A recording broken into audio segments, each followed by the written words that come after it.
রাতের শহরে ফের চলল গুলি। গুলিবিদ্ধ এক ব্যক্তি। লরি ভর্তি বালির দাম নিয়ে বচসার অভিযোগ এবং বাজা কদমতলার ঘাট এলাকায় চলে গুলি চালানোর অভিযোগ টিঙ্কু নামে এক ব্যক্তির বিরুদ্ধে। রাতের শহরে ফের চলল গুলি এবং গুলিবিদ্ধ এক ব্যক্তি। লরি ভর্তি বালির দাম নিয়ে বচসার অভিযোগ এবং তার জেরেই গুলি চলে বলে জানা যাচ্ছে।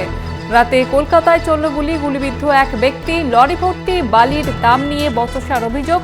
যেমনটা জানা যাচ্ছে, বাজা কদমতলা ঘাট এলাকায় এই ঘটনাটি ঘটে। গুলি চালানোর অভিযোগ টিঙ্কু নামে এক ব্যক্তির বিরুদ্ধে।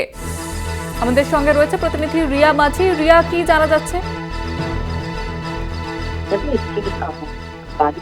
লরি সেই লরিকে ঘিরে কিন্তু ঝামেলা যে বাস বিক্রেতা বা যে ব্যবসায়ী তাদের দুজনের মধ্যে, এবং যেমন জানতে পারছে যে টিঙ্কু বলে একজন তিনি বাড়ি অর্ডার করেন এবং পরিহাতি বাড়ি নিয়ে যাওয়ার কথা ছিল, এবং সেখানে যখন পরিহাতি যখন নিয়ে যায় টিঙ্কু, সে বলে যে 28,000 টাকা দেবে, কিন্তু এই লরি যে চালক তার মালিক তাকে 30,000 টাকা না দিলে বা বাড়ি ওখানে দাম করা যাবে না।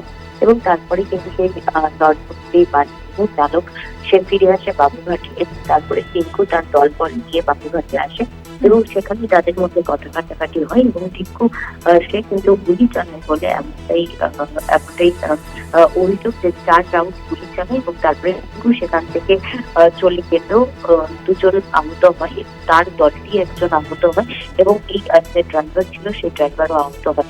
ইতিমধ্যে কিন্তু দুজনকে গ্রেপ্তার করতে সক্ষম হয়েছে পুলিশ। আসিফ এবং আরিফ বলে দুজনকে গ্রেপ্তার করতে সক্ষম হয়েছে, যদিও টিঙ্কু সেখান থেকে পালিয়ে গিয়েছে, তার খোঁজেই এখন আছে পুলিশ। ধন্যবাদ জানাবো রিয়া। আমাদের সঙ্গে ছিলেন প্রতিনিধি রিয়া মাঝি।